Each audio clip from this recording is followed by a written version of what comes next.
আসসালামু আলাইকুম বন্ধুরা, দেখো চেও মাছ ভুনা করতেছি। তো এখন জিরা ধনিয়া পাতা দিয়ে নামিয়ে নিব।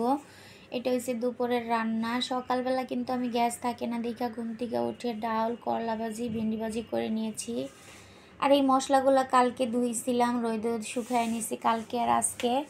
আর আমগুলো কালকে কাটছিলাম, তো আজকে শুকিয়ে গেছে। এখন আমার ঘরে কিন্তু আচার বানানো সব মশলাই ছিল। তো এগুলো আমি এক এক করে নিয়ে ভেজে নিলাম। নিয়ে তেলের কড়াইয়ের ভিতরে আমি বুটগুলো ভেজে নিচ্ছি। বুটগুলো অনেক দিন হয়ে গেছে ঘরে আছে, তো আমার ছেলেটা বলল আম্মু ভেজে দাও তেল দিয়ে।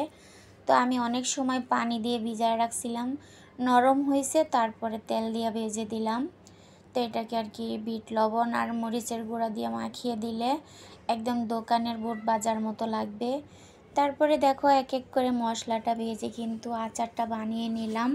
তো আচারটা বানানো হয়ে গেছে, এখন মশলাটা দিয়ে নামিয়ে নিলাম। তো ভিনিগার দিয়েছিলাম আমি কিন্তু অফ ক্যামেরায়। আর এই যেই বুটটা ভেজেছিলাম ওইটাও মাখিয়ে দিয়েছি, বাচ্চাদেরকে খেয়ে নিয়েছে। আর দেখো তারপরের দিন সকালবেলা আমি আচারটা ঠান্ডা হয়েছে ভরে তারপরে একটু রোদও দিয়ে দিয়েছি। আর এখানে আমি আমার রুমের চাদরটা ঈদের সময় ভিজাইছিলাম, তো আমি তো বেড়াইতে গেছিলাম এই কারণে ধুইতে পারিনি।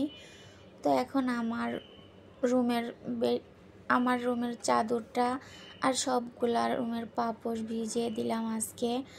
আর মাঝখানের রুমে একটা কার্পেট রাখি, ওই কার্পেটটাও ধুয়ে দিব। যেহেতু আমি কার্পেটটাতে নামাজ পড়ি, এটার উপরে জায়নামাজ বিছায়া। আমার রুমে তো জায়গা নাই, একদম ছোট ছোট জায়গা। তো এটার উপরেই নামাজ পড়তে হয়, এটা ময়লা হয়ে গেলে আমার একদম ভালো লাগে না। তো ছোটোখাটো আছে, ধুইতে খুব আরাম হয়, সহজেই ধুয়ে নেওয়া যায়, শুকিয়ে যায় তাড়াতাড়ি। তারপরে এই যে বাইরের বাথরুমে বসে আমি সবগুলো কাপড় চোপড় ধুয়ে রোদে দিয়ে দিলাম।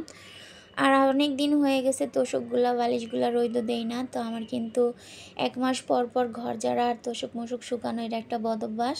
তো দেখো মশলাগুলো আমি আজকেও রোদে দিয়েছি, কারণ মশলা মরিচ এগুলো ধুইলে আর কি 2-3 দিন না শুকাইলে দেখা যায় এটা ভালো থাকবে না, কেরিয়ে ধইরা যাইব। তারপরে যে দেখো কার্পেটটা এখানে ধুইয়া শুকাইতে দিয়ে দিয়েছি। তো আমার কাপড় চোপড়গুলো ধোয়া শেষ, ঘরে এসে দেখি বাজারগুলো নিয়ে এসেছে। তো এখন আবার রান্নাটা করতে হবে। তো আজকে এসে পহেলা বৈশাখ, তো আমি আজকে গরুর মাংস, ডাল আর পোলাও রান্না করে নিব। তো এই যে এক এক করে রান্নাটা করে নিচ্ছি।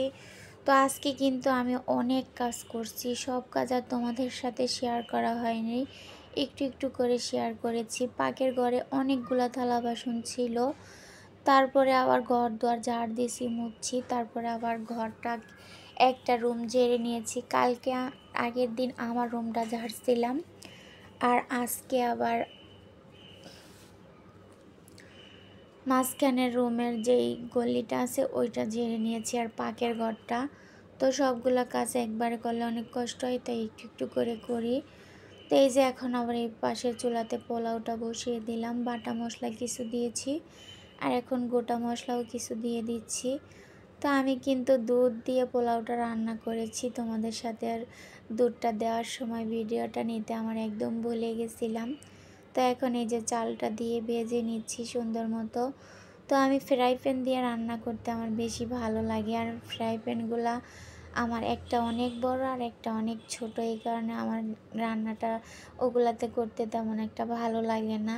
যদি মিডিয়াম সাইজের হইতো দোনোটা, তাহলে রান্নাটা করতে খুব বেশি ভালো লাগতো। তো চিন্তা ভাবনা করতেছি আমি একটু 2টা ফ্রাই প্যান কিনবো। আর আমার এই কড়াইগুলা মানে 2টা একরকম, তো এই যাই আরেকটা, তো 3টা কড়াই দিয়ে রান্না করতে আলহামদুলিল্লাহ বেশ ভালোই লাগে, খারাপ লাগে না। তো তরকারিটা কষানো হয়ে গেছে, এখন জল দিয়ে দিলাম। তো পোলাও এক চুলায় আর গরুর মাংস আরেক চুলায়, তো 2 চুলায় 2টা রান্না বসিয়ে দিয়ে বেসিংয়ে অনেকগুলো থালা বাসন আছে, ওগুলো আবার ধুইতে হবে।